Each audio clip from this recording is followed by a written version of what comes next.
We're now going to lace the back of our canvas, which means that we're going to go back and forth like this across it with the thread to keep the tension in, which is how professionals prepare fabric pictures like this. Or you can also do it if you're mounting it in a frame. You would fold the fabric over the back of a piece of square mount board and lace back and forth across the back. This is well worth doing. Some people skip this step, but then you will find after time that your tension will start to loosen in your hoop and it just won't look as nice.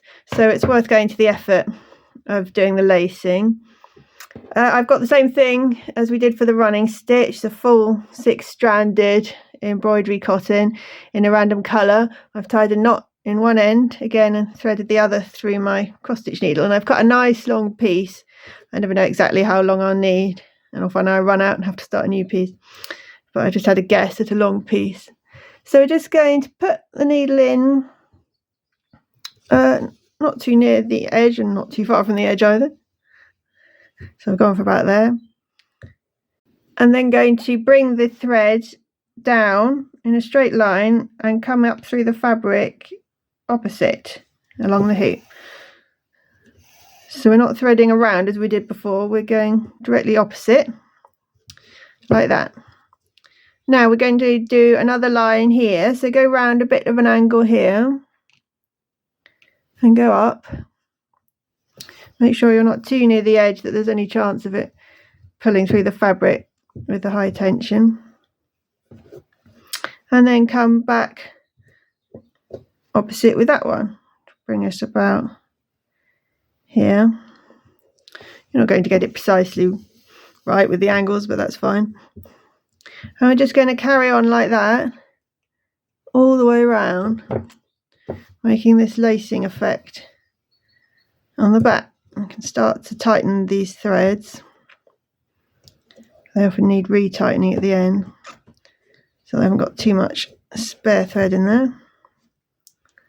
And I'll carry on. I'll show you the whole thing on the video. I'm not sure whether I'll need another thread or not. I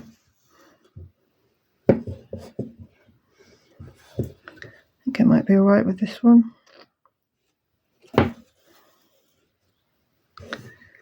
And up here.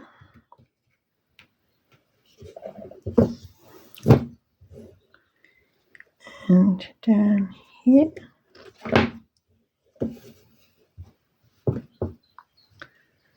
Up here. I've done them obviously slightly closer together at the top end.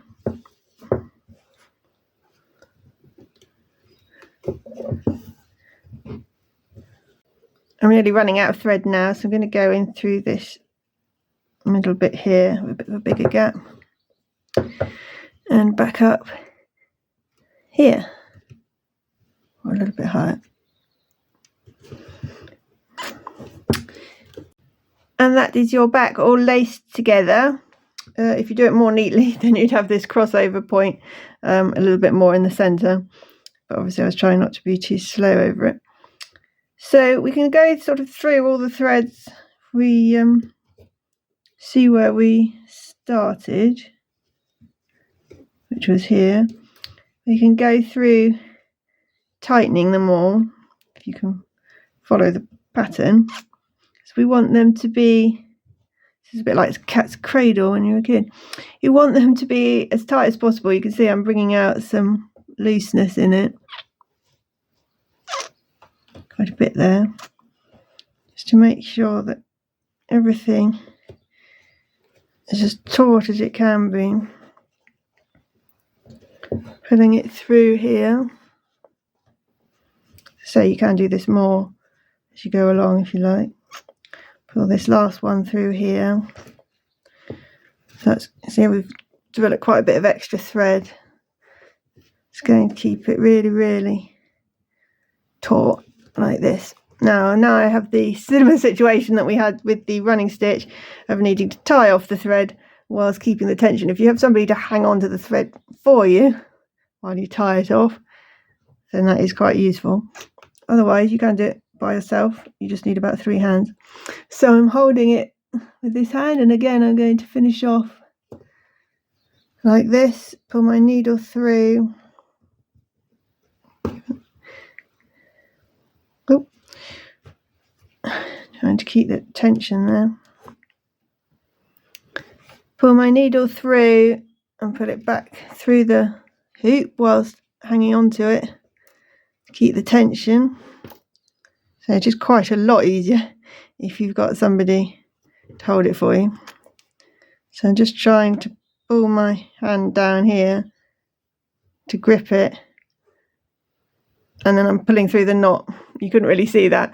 I was gripping it with one hand whilst pulling the knot through with the other, and that's worked well. That's really quite taut. So it's obviously that first knot that's the most important, to knot in that tension.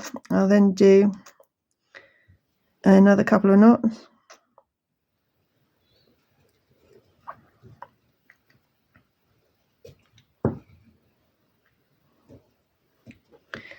And that's finished the lacing of the back. I normally just thread my needle in through some of the back, snip off the edge.